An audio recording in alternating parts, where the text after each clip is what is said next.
بسم الله الرحمن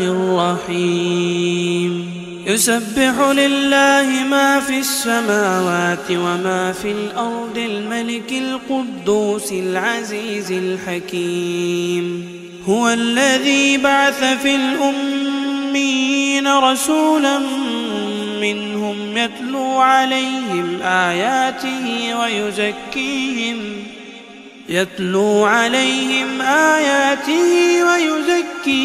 ويعلمهم الكتاب والحكمة وإن كانوا من قبل لفي ضلال مبين وآخرين منهم لما يلحقوا بهم وهو العزيز الحكيم ذلك فضل الله يؤتيه من يشاء والله ذو الفضل العظيم مثل الذين حملوا التوراة ثم لم يحملوها كمثل الحمار يحمل أسفارا بئس مثل القوم الذين كذبوا بآيات الله والله لا يهدي القوم الظالمين قل يا أيها الذين هادوا إن زعمتم أنكم أولياء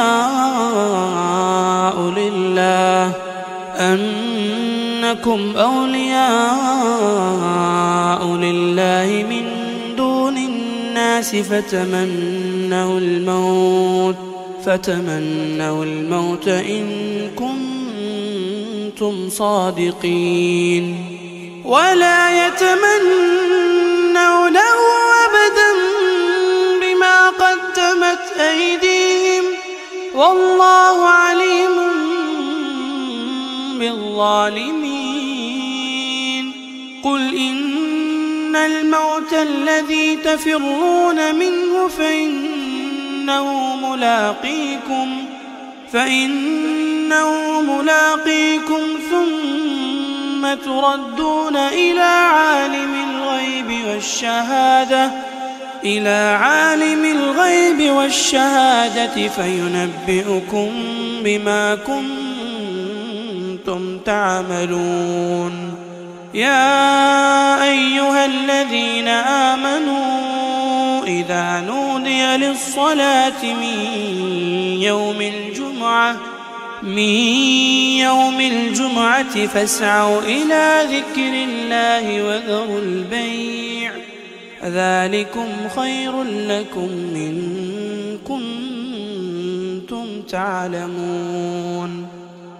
فإذا قضيت الصلاة فانتشروا في الأرض وابتغوا من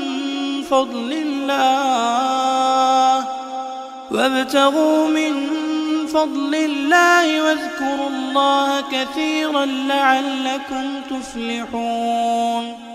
وإذا رأوا تجارة أو لهوا انفضوا إليها وتركوك قائما